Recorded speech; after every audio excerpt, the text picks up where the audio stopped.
Once you have the experience, people are sensitive enough, and there's people out there that are, with one experience. There's people that become masters with one ceremony. It's happened. And then like this method that I shared about the designs path, that can be applied to any medicine because it's charged. Because all sacred medicines, not in all just plant medicines and even herbal remedies, in a way, are gifts from the divine immortals for humanity. And so if they're prepared in a way where it's out of respect, it becomes much more charged and effective. And I've tried this with just simple remedies that aren't entheogenic brews, and they're much stronger. It works for sure. So it's really about a spiritual cultivation. The path of Yahweh is not just about an experience. It's about awakening to the truth of the need for each person to spiritually cultivate themselves. For us to become whole beings, we have to pursue a balanced development of both the body, our minds intellectually, and our spirits.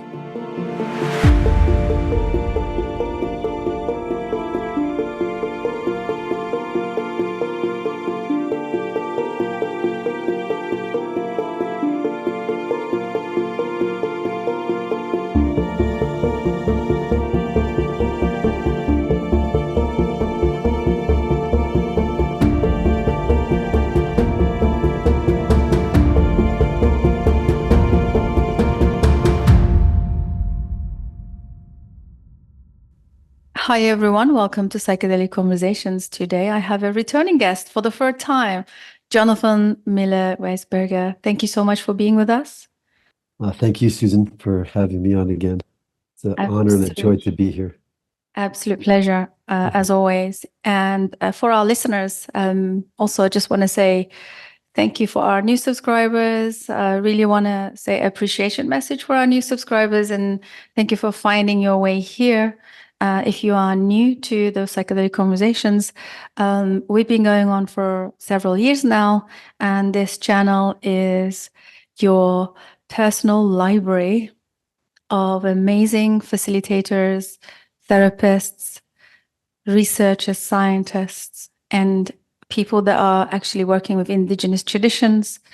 Someone like Jonathon, very rare person that, it's really difficult to find someone like Jonathon searching online, because the most people that I have so much reverence and respect, they're not really online, and it's really difficult to access this level of direct information from someone who spent their entire life working and learning and growing in these medicine spaces. So therefore, first of all, welcome to our channel if you're new here, and also meet Jonathon. So I will say a few lines of his bio so that you have a context of his background, and then we can dive into the conversation. Thank you. Sure. It's our privilege and honor to have you as well, Jonathon. Jonathon is an ethnobotanist, also known as Sparrow, has dedicated the past 30 years of studying rainforest plant medicine traditions. Since 1996, he has organized biannual Rainforest Medicine Council Gatherings, which are experiential workshops, journeys, and ethnobotanical immersions aimed at personal, community, and planetary renewal. These gatherings offer participants an intimate opportunity to learn from cultural adepts, the mighty rainforest, the wilderness, and the omnipotent plant teachers themselves. From 1990 to 2000, Jonathon worked extensively in the Ecuadorian Amazon projects focused on cultural heritage, revalidation, territorial demarcation, and the establishment of biological reserves with Quechua-speaking indigenous families, as well as the Guarani and Sigopaye indigenous ethnic minorities. He is the author of Rainforest Medicine, Preserving Indigenous Science and Biodiversity in the Upper Amazon. There it is. You can purchase that, and we can share the link in the show notes, and we will share Jonathon's rest of his bio and his work and his links and all the information that if you would like to connect and learn from Jonathon, we'll have everything in the show notes. And for the context of this conversation, Jonathon will be walking us through the brewing process, the traditional brewing process of the plant medicine Yahe. If you could also maybe, Jonathon, share a few words from your background, say hello, maybe a small introduction before we can dive in. Well, thank you so much, Susan, and to the new listeners and the old listeners. And it's a joy to be part of this psychedelic conversation. And so my name is Jonathon. My friends call me Sparrow. And I spent, as you mentioned in the bio, there 10 years at ground level in the Ecuadorian Amazon, working on conservation projects with the Waorani first, on the physical demarcation, which included the creation of 130 kilometers of boundary lines, which is an insane project. And then with at the same time, while that was happening between 1990 and 1995, I was also living with the Quechua elder, Taita Casimiro Mamayacta, who introduced me to the Ingandu, which is the old word for the ayahuasca. And we'd go out hiking out to the wilderness, 2 days hiking to his Purina Tambu. Purina Tambu, the literal translation is a place that's walked to, but a more deeper translation is like the indigenous university in the wilderness where the traditions are upheld, the diets, the drinking of the different entheogenic plant teacher medicines. And so drinking the Ingandu with Don Casimiro sparked a very deep curiosity, because my original intention when I returned to Ecuador, I was raised here in Ecuador.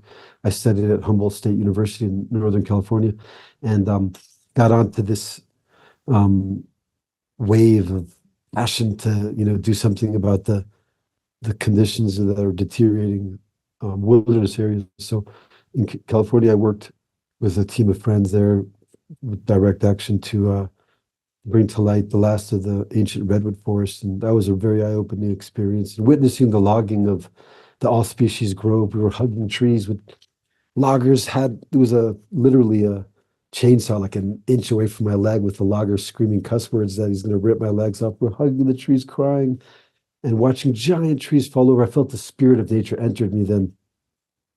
So I returned to Ecuador and got involved with my main focus was to see how I was just charged with this, like possessed, basically, with the passion to save the rainforest, and so got involved in really cool projects. And so drinking the medicine with Don Casimiro in the wilderness got me concerned about things I was seeing there, and then that led to a whole project that was successful.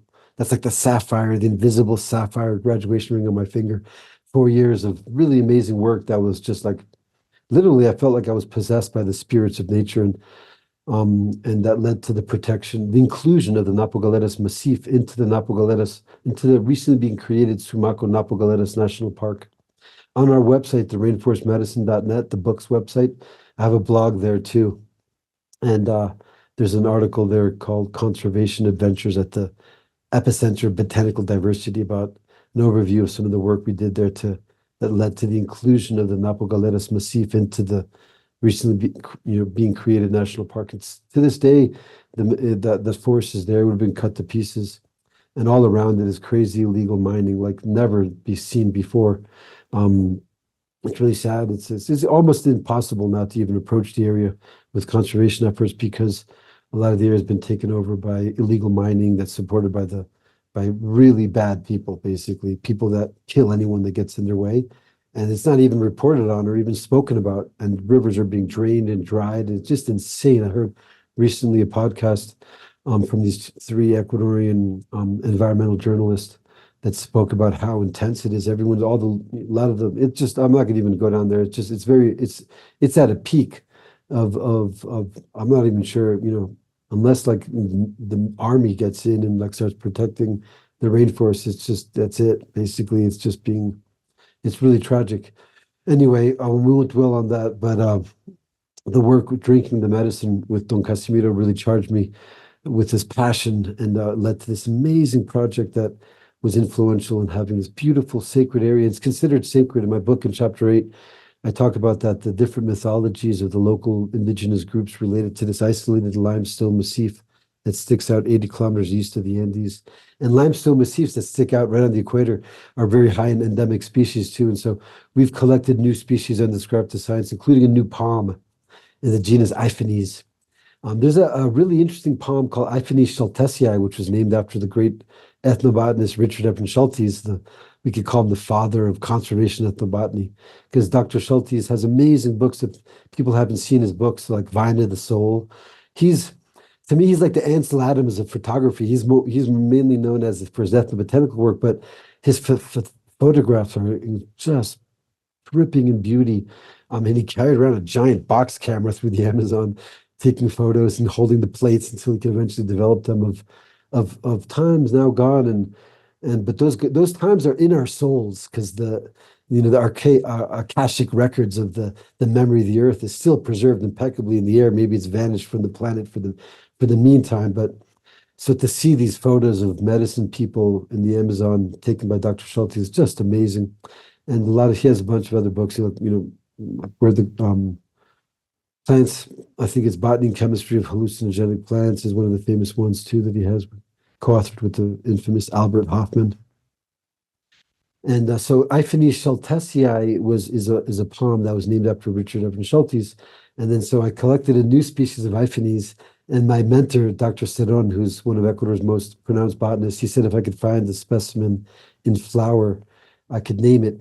He had just gone through the whole herbarium repertoire. We won't get too sidetracked on this, naming a new species of Eiphanes from coastal Ecuador. So he knew right when I showed him the specimen, it was a new species. So if I can ever get back when my palms are in flower, I want to name it after Mingatui, the Guarani jaguar shaman. It would be a cool name, Eiphanes Mingatui, because Mingatui told me a lot about Galetas Mountain and about the Monacagé, these small spirits that live inside the mountain. And it was also the end of the world apocalypse jaguar that lives inside, that's affirmed by both the Guarani and the Quichua, were two indigenous communities that they lived close by, but they had no affiliation, because the Guarani until recently were very autarkic is the word. Fiercely independent. Basically, that means they would kill anybody that came near them, no questions asked, because in the Guarani cosmology, just to be seen was synonymous to death. Wow, that's intense. Yeah. In the book, I speak about the subtle use of the mi'yabu, which is really interesting for a reference for the subtle use, because the Guarani have a subtle use that's like it's interesting because I'm myself, my family's always used homeopathy. And so the Guarani have a subtle use, which is like based on kind of a homeopathic principle of less is more. And but amongst their culture it works, because they're, a culture with absolutely no addictions. The only Guarani law is never get used to anything, so very different from, us modern folks in the currents of modern times. But it's interesting as a reference point, the Guarani subtle use of the mi'yabu. And the talk now, people can read about that in the book, but since the focus is on cooking the yahe, I want to stay true to that intention. Yeah. Before we go into the cutting, and you're going to talk about the cutting and the brewing and the cooking and all the preparation. For our listeners, if they have just heard about yahe, would you be able to talk to us first of all what it is, and then we can go into the intentional preparation? Much pleasure. So in 1995, I went through an invitation from a friend to visit the Siakopai, also known as the sequoia, but their authentic name is the Siakopai, because the sequoia basically means multicolored river. Aya is river, so Siaco is multicolors. And they're originally from a river in Peru called the Sequoia River. So they were just kind of given that name by the missionaries, basically. But the true name is the Siaco Pai. Pai it's a beautiful word, because Pai is kind of like the Tibetan Namaste. Pai, like there's Pai is a way of Paye is a way of saluting a group of people. It means I recognize the divine essence within you. So Pai is person, but it's also the immortal divine essence of the human being. So Sieko Pai is like the multicolored immortals is their true name. So in 1995, and I went with my friend to the Sieko Pai territory and befriended a traditional elder. And right off the bat, we became great friends. And he had, it came out after conversing, since I'd spent time with the Waorani. And as an ethnobotanist, I actually studied and documented the preparation method of the curare arrow poisons. he couldn't believe that a lanky white boy knew how to make arrow poison, like one of the most highly regarded secrets of the Amazon. And he's like, I can't believe. He was like, yeah. He's like, and I've seen the plants growing in your backyard. I was like, what? He's like, we can make it. I was like, yeah, yeah. So we went out, we made the arrow poisons, and he had an old blowgun, and we went and sure enough poked a wild boar after a long day out in the forest, and the thing ran off a few yards and dropped dead, and he just couldn't believe it. So we were like raving about stories like eating wild boar. And then he's like, "You want to drink yahe?" I was like, "Sure." And then we started drinking yahe, and what was intended for like a few weeks visit turned into 5 years. And I became the designated chef. He was so happy to finally meet someone who loved to trip as hard as he. And the Sequoia youth were very scared to drink yahe. And it's gripping when this stuff grips you, man. Whew, if you have to convince yourself this is just an illusion, or you scream and run off, into the forest, get, that's it with you. Like this stuff, the yahe, when it takes you, there's no pity. It's like dying, really. There's no way out other than just absolute, just surrender. Just take me, God, I'm yours, and there's nothing left. And so I became the designated chef. And so Don Cesario, he taught me how to cook the yahe. In the 5 years I was there, he was already quite of good age. I saw, unfortunately, his health deteriorate quite a bit. In particular, his knees started becoming very weak, and so we had to bring him a wheelchair. Then he was in a wheelchair, and then soon it was he couldn't walk around. And I'd spend like a month or two. It was intense out there too, like a lot of crazy stuff we'd see happening. The colonization frontier, indigenous ethnic minorities, not for the lighthearted. Basically, any ideologies you might have get flying out the window. A lot of my friends who came down there couldn't handle a few weeks; they were gone. And but it was just, I was determined to stick it out. And Well, can I ask you a question? yeah, What was inside of you that wanted to stay and stick it out and stay when, because it feels very intense, the whole journey and the experience of it, and also working with this medicine feels very intense. What was it? Do you know, or was it just at the time it seemed like a passion, or was there something else that was kind of guiding you? well, Don Cesario, my master, bless his heart, he passed a year ago at 120 years of age on Easter Friday. He passed and laid to rest on Easter Sunday. And the Yahe was so strong that when I have a little crash pad in Banyas, the town of Banyas, like about a full day bus ride from the Circopai territory, and then go there to rest, recuperate, take notes. And the outside world seems so dismal compared to like the charisma of the master. My father was like, just go back and stay there until you feel like you've completed something. You can't leave halfway. He supported me a lot, my parents. And so even though it was intense, the charisma of the master, I just knew, and I knew that at his age, this was an experience. If I didn't take advantage of it now, later I'd regret it.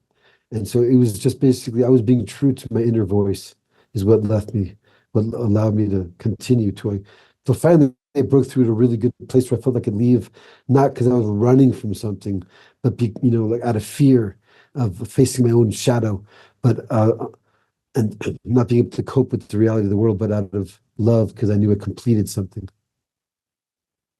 Thank you for sharing that. Yeah, it's interesting how somebody finds themselves in your journey and then sticking through and learning. So I think this is maybe we should just highlight before we could go into the intentional preparation and your insights and your wisdom around that, because it is true also that now these medicines are being cooked in the kitchens of like Western apartments and and sold through online, dark web, or even not have to be dark web anymore. It's everywhere.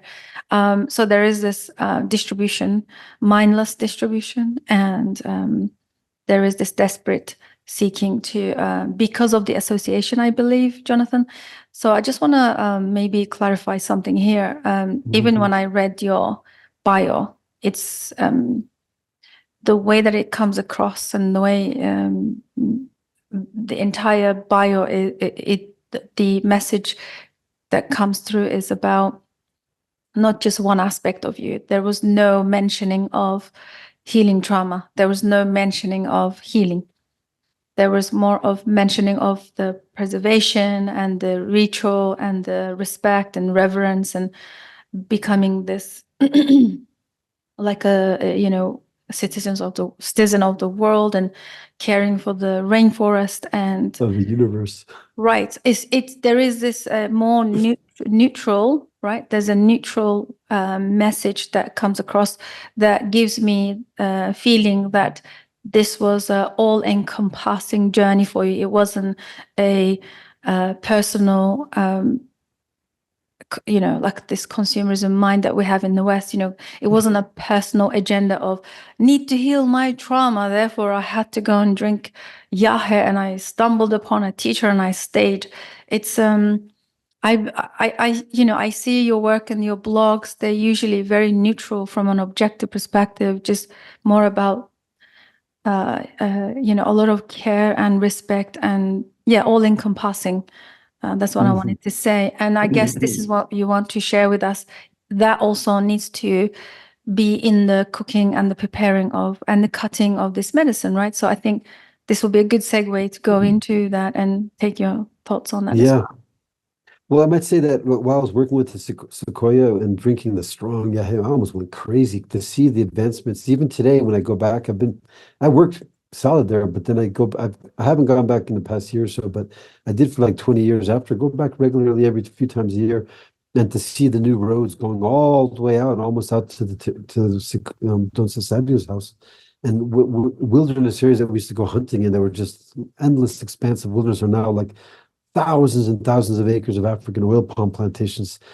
It was rough to see that. And while drinking the medicine, I started having a total breakdown, maybe a Saturn return. An astrology friend told me this, just to see and I just, one time, so strong, it just sent me into tears for almost a week. I cried. And then basically on one of my trips leaving my little crash pad in Banyas, literally as I was walking out the door, and I have an article called The Delicate Nature of the Ayahuasca and Yahe. I wrote a bit more about that there. But I heard my name being called off the bookshelf as I was walking out the door. I swung my head to look, and my gaze went right to this book that my father gave me called The Taoist Inner View of the Universe and the Immortal Realms by Master Watching Ni, Taoist Master Ni, who likes to go by the name Omni. He's like, don't call me Master, call me Omni. And I got to meet Master Ni eventually too on 3 occasions. And that was very eye-opening, and it helped me orient, because the traditions of Tao really gave me a reference point to understand everything I was going through. So I did have and so it helped me to give with a basis of understanding, a worldview, to understand everything that I was experiencing. So I always like to, the yahe, before we go to the cooking, the yahe and, the use of this medicines, oftentimes we drink it, we don't have a cosmology. And also a lot of the teachings that go along this are wordless teachings that the master transmits through the influence of the medicine, or, teachings that take a long time to learn because it's through experiential education. So there's quite a bit of oral tradition, a body of wisdom that needs to be adopted or inherited, absorbed, to truly understand the best use of these plants and how they can, because, anything as powerful as entheogenic plant medicines are like a double-edged sword. They can be used to heal and help, but they also can cause harm. But the intention, of course, is not that. The intention is that this be used as a healing balm for the soul, to help people, remove the layers that are blinding them from seeing their true, authentic selves. So we can be, people can be more authentic and in their own light, find their own voice, who they are. Each person is a unique divine being. And, so basically, I always recommend people who are interested in exploring these plants to, give a little study over some of the Taoist scriptures, the Tao Te Ching, the Master Ni. Taostar.com has amazing amounts of books. The teachings of Chuang Tzu, plus they're amazing reads. So that helped me a lot to pull myself back together. Yeah. Amazing. Thank you so much for the, side note on incorporating different teachings and philosophies into the work. So please tell us about the intentional preparation. And that's going to be the most interesting one today. For sure, totally. Yeah, it's really important because the thing is, like the traditional owners won't drink yahe that's well prepared. The Sikopai Don Society would call the good, well prepared yahe my yahe, and my means ours, like our yahe. So it's like a, there's like a possession, appropriate, like a very personal, intimate, like this is our yahe. But anything else that's like misprepared is not even worthy of drinking. And even oftentimes, if when the preparation process goes wrong, well, many times after, and back then to cook yahe was no stove or gas cylinder. You had to go chop wood, get blisters on your hands, and haul water up from the muddy stream banks and buckets, to fill the pot. And fasting all day too. Traditionally, always fast. So sometimes we'd cook the yahe wrong, and he'd drink one cup and just say right straight off the bat, after 20 minutes, dump it, bad yahe. We have to go. He'd have us dump it on the post of the ceremony lodge. And for example, on one occasion, he had taught me how to cook the yahe, but some of the instructions were, maybe didn't remember, and you go learning, as you practice. And on one occasion, I was cooking the medicine, and it was so hot, and you were fasting and no water, and I just got so hot in front of this big fire, and that took off my tunic.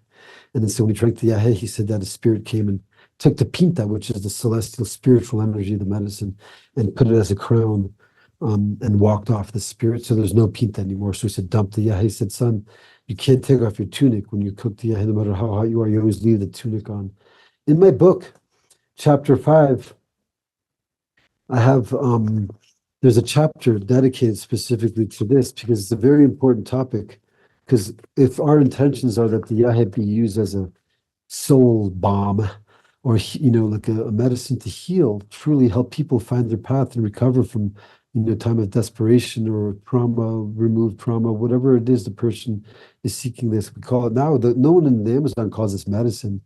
The medicine it's a Western word, but medicine is for healing someone that's, fixing something that's wrong or that's out of balance. So a lot of people, they call it medicine. Now, yahe is a word that means basically like is it a word that was gifted? I asked the question, what does yahe mean? Is a word that was placed by the creator, Paina. So it means basically like a transdimensional, elixir that helps people to reconnect with spiritual truth.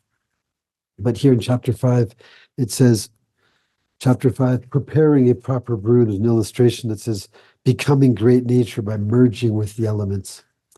And there's a picture of someone there. You can see like the river as a human laying there.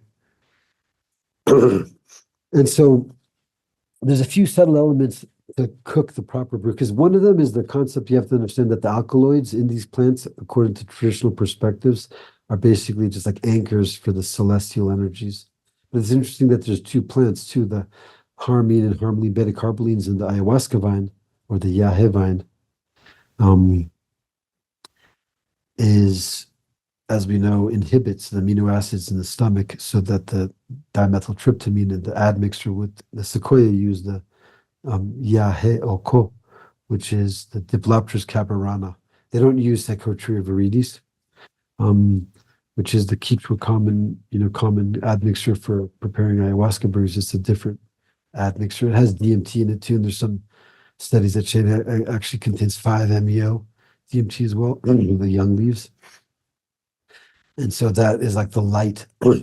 So that, and so the names look at this as the merging of strength and light, or earth and heaven and earth. So it's not just anchors for the celestial energies, it's also a union, it's a divine union. But if the medicine is not well prepared, it's considered basically like alkaloid soup, which is worthless. But there's ways to fix misprepared medicine too, because it still has the essence, the anchor. And so I'll speak about that too, like different protocols for fixing medicine brews so that they can be, apt to drink for the intentions that we're drinking this for healing, for communion, for all that is good, for ushering in only and nothing other than what is good. In the ancient scriptures, the difference between good and evil is clearly defined, and or right and wrong. So basically, so the cooking process is what is the alchemical process that allows for these, alkaloids to be the anchors for the celestial energies. And it's very subtle. and it could be laughed at even, like, like, what, really, that? And so I'll explain. So always when the medicine is cooked, there's a lot of different elements. In my book, I speak extensively in that chapter 5 about this, but no, I'll bounce around. And if you have any questions, feel free to interject. But let me speak about one of the most important concepts, which is the winya pai ma'a, the winya pai ma'a, or the matemo pai ma'a. So winya is always new, always fresh. And the reason, the purpose that the Siako Pai drink yahe is to merge with the Winya Pai, divine immortals. So the divine Winya is like a word that's also used. That was my nickname, actually, Winyai. Um, my Siako Pai yahe mami, my yahe nickname. Because they always saw me as like always fresh, always new. So Winya can be related to like a baby bird's feathers that are like downy, fluffy white. It's ultra immaculate, fluffy white. Winya are like the new leaves of like buds that are just opening up. Anything in nature that's immaculate and new, a newborn baby is like winya. So the winya pai are the divine, ultra fluffy or always new. Winya means new as well too. So always new divine immortals. Each moment is like a new life. And so the winya pai ma'a is the trail. Ma'a is trail. So, and that's the most crucial element in cooking the yahe. So always behind the pot. It's not related to any specific direction like north, south, east, or anything, but it's behind the pot in any given direction. Always two logs, usually balsa logs, can be laid because balsa is a soft wood. And so Don Society said his grandfather would make holes in the trail and put flowers in. So there's like a floral path behind the pot. So when you cook the yahe, you never walk behind the pot in a full circle, because if they say if you walk behind the pot, like if you always put the fire in firewood from one direction or from the sides. If you walk around the backside of the pot, that's like the ultimate, like that yahe, throw it away. It's worthless now, because the divine immortals, they come because the yahe is an attractor. It's a hypersensitive attractor that pulls everything to it. And since the yahe is a gift from the divine immortals, this is their medicine. When it's being cooked, they know that it's there because they belong, it pertains to them. We're only borrowing the yahe ayahuasca or the yahe temporarily. We're allowed, because of the infinite compassion of the divine immortals. They're like swirling, always new. So they're compassionate, but they're not like attached to anything. So the yahe is how they come in, because that's theirs. So it's a part of them. And so they come to the yahe pot, and if someone walks behind the trail, they'll come. And they get confused because they don't know where the trail is. They see a trail going off to one side, they see a trail going off to the other side, see the trail going straight. They don't know which way to go, so they return. So then it's just rendered as alkaloid soup. Basically, it doesn't have the pinta. The pinta, or the matemo toja, or the winya pai toja. The toja is a really interesting word of the Siako Pai tradition, which means the essence of the divine immortals. And that's what we want to settle onto the medicine. And so basically, yeah, it's that simple. Basically, you cook the yahe, never walk behind the pot, leave a trail for the divine immortals to come into the medicine. And then there's another element too. When the yahe is cooked, they always cook it in a high pot, because it's believed that if it boils over and the bubbles fall onto the ashes, then that also brings the pinta down. And when the yahe is prepared, finished, and it's carried to where it's going to be drunk, on one occasion, the Maestro Delphine, another beautiful master, bless his heart, the master of silence, who had the meaning of nuclear powers in his that's why he stayed silent, because like it was just way too much energy circulating in his body. 90 years old, went to climb to the top of this giant tree to harvest fruits for us. He passed a few years back too, at good age. Master Delphine, his ceremonies were silence, dead silence all night. No one said a word. That's why he called him the Master of Silence. But they had built a new ceremony lodge, because the old ceremony lodge had fallen in. But the vines and the pots were still at the old ceremony lodge. So we cooked at the old ceremony lodge. But there was here was the old ceremony lodge. Here was the new on the other side of a pretty steep ravine, and their house was over here. So you couldn't cook the yahen carry it in front of the house to the ceremony lodge where the trail was, because it has to be carried on a trail that nobody walks on. Like traditionally, like in the ceremony lodge, it's cooked on one side. So maybe people come to the ceremony, they put up their hammock. If the yahe is not finished yet, they'll rest. But then nobody comes over near the yahe. When it's done, it's just carried over. Once everyone is settled, the last thing that comes out is the medicine, like at a grand, like Carnegie Hall. Once everyone is settled and quiet, out comes the pianist to perform the concert. It's a form of respect. So that's how it is with the yahe. Once everyone is settled, the last thing, the yahe is taken out. And so it's easy there in the lodge because it's just brought from one side to the other. But in this case, we had to carry, suddenly we had to carry the yahe down this like very steep slope, muddy slope. All we had is one little pot like this big, and there was like holes in the side of the pot, this old pot. And the yahe went up right to the level, and he's like, make sure not one drop fall. Oh, okay, here we go. And so we had to carry this pot like really carefully through this old corn patch. Giant corn stalks were like sticking out and falling over, bending over. It was and we managed to go down through the muddy bank up to the other side, because it has to be carried on a trail where nobody walks. It's that subtle. Now, I'm talking about a very traditional, old school, custom. How to incorporate that to modern setting. So what's interesting is that the yahe can be fixed, which is quite fascinating. And so the ways to fix the yahe are interesting too. There's protocol related to that. Once the yahe is like, for example, is refined down and prepared properly, and it's bottled and capped, then the pinta is preserved inside the medicine. And so I found out later that, especially if you have if you can don't say, no, if you have a bottle with a good top, you can carry it like by the house, and you just have to let it set for 3 days. Like when we'd go down to Lagartacocha to the wilderness to drink the medicine, we'd cook it with us and then bring it in a bottle with a good, jug with a good top. And then we'd go and start fishing out there. And then 3 days later, like the spot you're going to drink at, if you let it set 3 days, it fixes by itself. And so if people receive medicine that they're not aware if how the preparation is, one method that is very effective is that the medicine can be buried in the earth.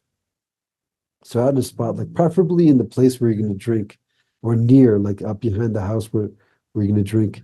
So you bury this into the earth, and then it absorbs the pure energy of the quietude of the inside the earth, where there's no distractions, no noise. It's just pure stillness and quietude. It absorbs that, and then it cleanses any like commotion that might be on the yahe.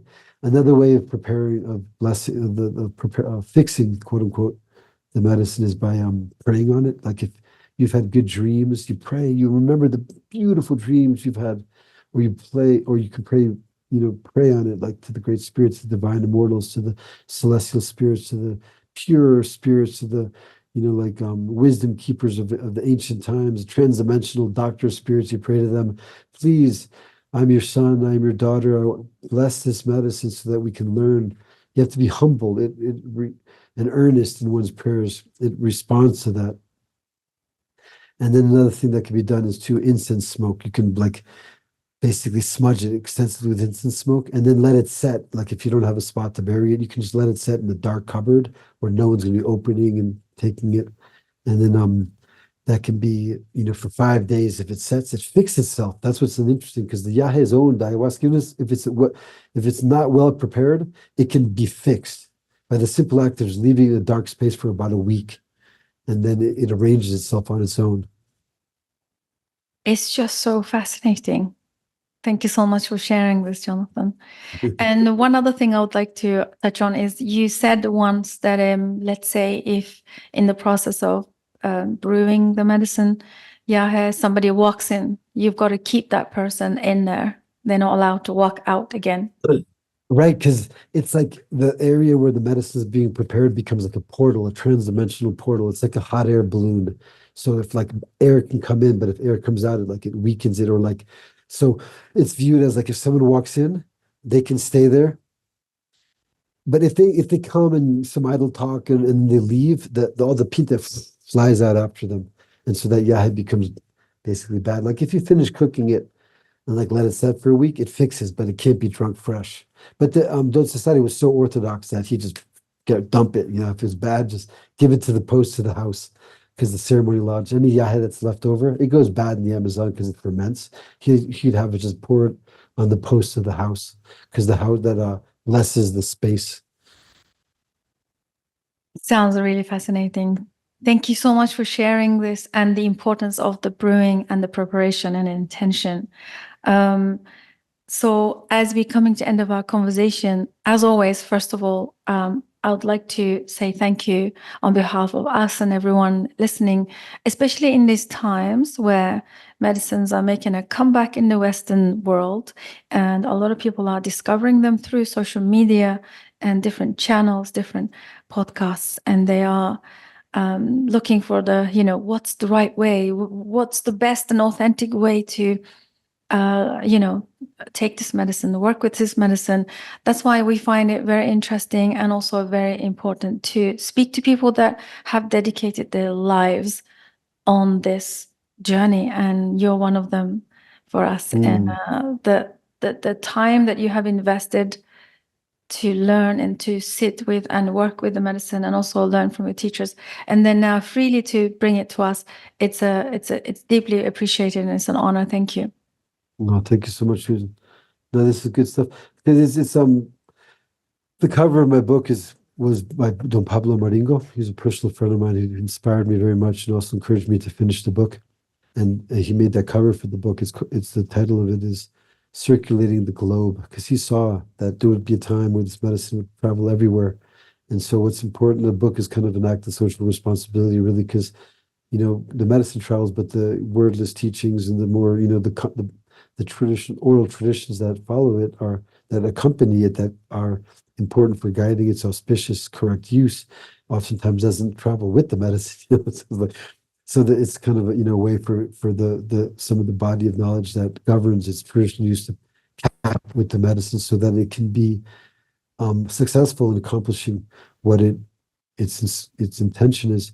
Because often the elders say, like, what misprepared medicine or not well handled medicine can cause people to get sick. So that's the last thing we want. Yeah, absolutely. And thank you for those the reinforcement of that too. What would you like to say, last words of wisdom to our listeners? And also, lastly, we will talk about your offerings and when is your next retreat? What should we be expecting? And if people are interested, how can they connect with you? Oh, thank you so much. Yeah, I guess before speaking about the retreats, I think it's important not to rush into it. People have the calling and want to try this. First, research, study, find a place that you feel the ethics and integrity is according to your standards. There's a lot of good people out there that are bringing this forth in a good way too, to find those people. And I just did a podcast recently too with a friend of mine, Dylan, and it's called the Battered Souls podcast. It was just recorded like last week, a few days ago, actually. He reached out kind of the same time, and so we got another. But there, I spoke about what we need to understand to prepare ourselves for the ceremonial experience. So people can check that out, Battered Souls. And my book, too, is filled with tidbits of wisdom and knowledge related to the nutritional heritage, to the use of these plants. And then our offerings, the Rainforest Medicine Council Gatherings, we offer them 2 or 3 times a year in Ecuador, in remote wilderness areas, beautiful areas with waterfalls, caves. Maybe we go back to the Siacopai territory to visit some of the last elders too, and down on the Aguarica River or the Napo Galetas wilderness. And then always in January, we have our council gatherings at a lodge in Costa Rica. That's our livelihood of family business. We have this beautiful visitor center in a remote area near 2000. The millennium bug got me, and I built this lodge in a very remote spot on Mother Osa, the Osa Peninsula. And it's this wilderness beach, and it's just beautiful rainforest with lots of animals that come right up. The sequoia that came 10 years in a row, and they said they had visions of the divine immortals petting a tapir. And they have those visions when nature's intact and in harmony. You can really feel it. Giant gallery forests. There's not and no one hunts out there, so you see abundant animals, monkeys, toucans, cuckoo birds, which is one of the messenger birds of the Yahe.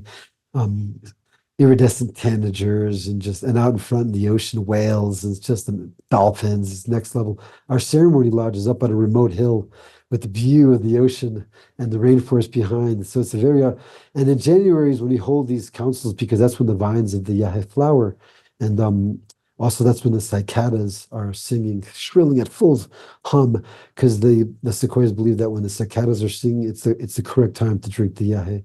That's why we hold them in Ecuador in August through November when the cicadas sing, and then in January in Costa Rica when the cicadas are singing there. And you can see on my website, rainforestmedicine.net, that's the website for the book. There's also the video there that talks about the difference between the yahe traditions and ayahuasca traditions. And there's a gatherings or programs link, and you can see the links there.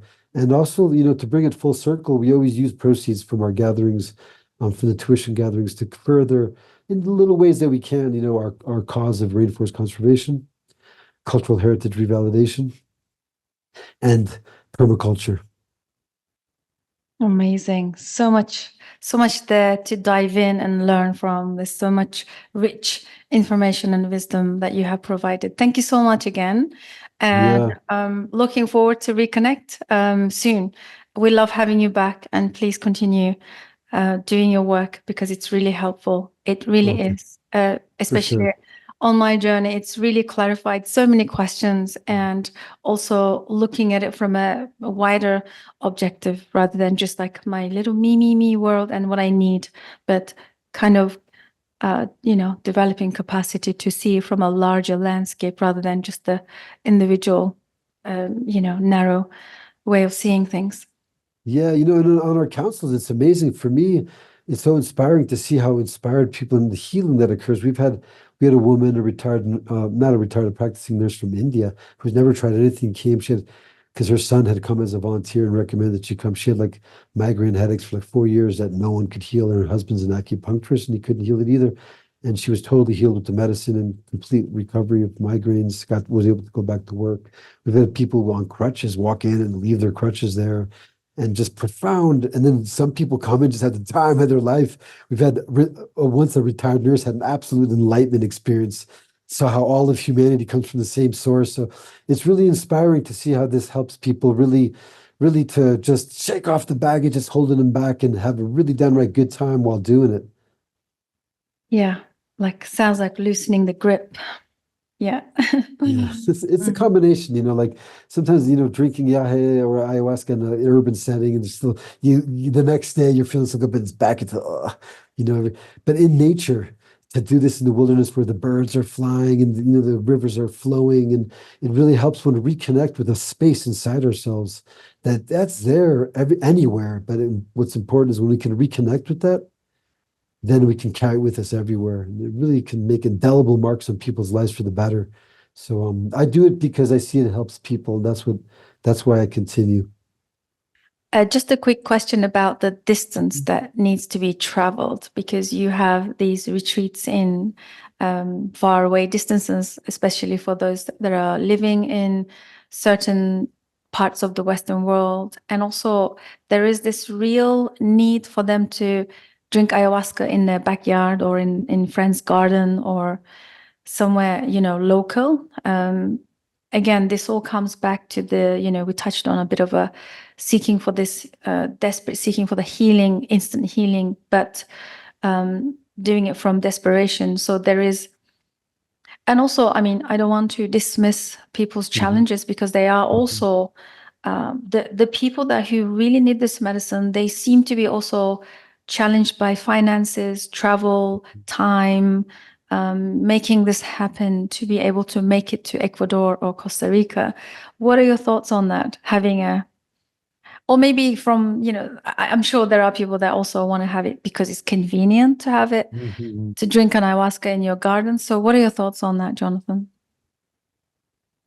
Well, when the medicine is well prepared, it can go anywhere, and because the holographic universe, it can be in someone's backyard or in the rainforest. To me, there's nothing better than drinking in the forest with the wilderness, because it's a synergy of all the elements combined. So yeah, of course, no, it's pricey and the plane tickets, not everyone can afford it. maybe, what I would recommend is, it's best to seek out, if you feel the calling for an authentic experience, even that's far away, save up your resources little by little until the time can come to have a truly proper experience that you really feel it right. And then, and if that's not possible and you want to do this in your backyard, there's like, there's an old saying, like the Sequoias say, like when they would hear that an elder was holding ceremonies, they would walk all night with a torch of a, resin torch barefoot through the forest to get there. So that's metaphorical for that, basically we have to give of ourselves something, a sacrifice of some sort, not a sacrifice necessarily per se, but like an effort. You have to, like, good things don't come easy. You have to take an effort on to get something auspicious and right. So if there's no way you can ever leave, your town to travel to, a remote place, and you have, this is something you want to do in your backyard, then make the effort at least, for example, like of fast all day. The Sequoias, they always fast all day, no food or water. I see a lot of people circumvent that, and one day without eating water, food is gonna do you good. It gives the organs a rest. So at least that be the effort, fast, and then set up a sacred space where you bless the space with maybe some holy water, or like set up altars to the direction. So use it as a devotion, and like use it as like, and so something has to be given for something to be received. Nothing's free in the universe. And so it's just about being sincere with oneself. Try to really truly be sincere with oneself, what one's feeling, because this is a game, this is a cosmic, joke, or a serious joke, not to be taken lightly. It's better to be well prepared and wait until the moment's correct, and then impulsively or out of desperation run into this, because sometimes it can, rip you to shreds, and then suddenly the container of the ceremony is over. There's no one there to help you, or therapists are expensive. So you really want to make sure that the timing is correct. Yeah, and absolutely make that effort an investment. I'm on board with that. Like you said, maybe save up, maybe start working towards. Yeah, because ultimately it's there needs to be some kind of investment, right? It needs to be. Once you have the experience, if people are sensitive enough, and there's people out there that are, with one experience, there's people that become masters with one ceremony. It's happened. Others, have a lot more to cleanse, and a lot more in the way of, like, achieving that unity. But you never know who's going to be able to, with just one ceremony, can set your life straight for the rest of your life, basically. And then, like, this method that I shared about the designs path, the celestial, divine, immortal, spiritual path, that can be applied to any medicine because it's charged. Because all sacred medicines, not in all just plant medicines, and even herbal remedies, in a way, are gifts from the divine immortals for humanity. And so if they're prepared in a way where it's out of respecting a celestial people's trail, the celestial trail, it becomes much more charged and effective. And I've tried this with just simple remedies that aren't entheogenic brews, and they're much stronger. It works for sure. So it's really about a spiritual cultivation, and, like, last thing I'd say is that the path of Yahweh is not just about an experience. It's about awakening to the truth of the need for each person to spiritually cultivate themselves. And that includes the cultivation of body, mind, and soul, not just an intellectual pursuit or a physical release of it, of the illness. But for us to become whole beings, we have to we have to pursue a balanced development of both the body, our minds intellectually, and our spirits. Integrate that into a new me. Yeah. And another quick question. What do you mean by divine immortals? Well, the cosmology believes that there's divine immortals. The divine immortals are supernal beings, and they extend from the origin, the subtle origin where resides God, or Paina, the creator. But they can extend through all the energy realms without changing their energetic constitution. So they can be in the hell realms and still maintain their divine realms. Humans, according to the energy, and it's on my blog, the delicate nature of the ayahuasca and Yahe, I talk about two phenomena: the clock of the time of the day when different spirits are out. That's why when, like, the sequoia drink Yahe, for the first part of the night, they're always quiet, not wake up to the elemental spirits. They start their ceremonies at 2 or 3 in the morning. And then there's also the energetic map, like from the most subtle, the energy, like the duality is an illusion. It works so that we can learn how to be respectful. Because, because you're you and I'm me. But in truth, everything, what the viewer and the observed are the one and the same in the non-dual perspective that the eye teaches us. So, but then there's the energetic realms. So coming out, extending out from the different realms of the divine, of the subtle origin that transcend time and space, and then to the realms that are bound by time and space, like the mountain beings and starry beings, nature spirits, and like different divinity, deities, and then like there's a whole bunch of them, the Toyin Kukui, the Mero, the different aquatic mythic beings like the snake caiman, electric eel, water dragon, crab jaguar, water jaguars. And then there's the human realm. There's the Kuriwari realm of the plant spirits, and then the human realm, and then the realm of the ghosts and demons is the most dense realm. So humans can have a more easy connection, one up to the nature spirits or one down to the ghostly realms. Nature spirits have a connection down to the human realms, and one up to the mountain spirits and divine being, like starry beings. And then the mountain spirits can go up, transcend of time and space, and then down to the nature spirit realms. So there's like a ladder of the different energetic realms. But the divine immortals, they can transcend all the realms without changing their energy constitution. That's why the divine immortals are the pillars of the Yahe tradition. The purpose for drinking Yahe is to understand the reality, the eternal reality. This doesn't end after we finish our podcast. This has been here long before we've existed, and will be here long after. Everything we know to exist is gone. The divine immortals, they are the pillars of the traditions of Yahe, to merge and to understand them. And to them, the divine immortals can be understood a little bit more easily because they're pure law, pure universal law, subtle universal law. So when we abide to a way of life that's in harmony with the subtle universal law, we merge with the divine immortals. Amazing. Thank you so much. This is amazing information and wisdom. Thank you. Thank you, everybody, for joining us, and hope you guys enjoyed this conversation. Do share and ask questions, drop a comment. Don't be shy, as always. And I will see you on the next one. Bye for now. Thank you, Jonathon. Thank you. All the best, and speak very soon. Bye now. Bye.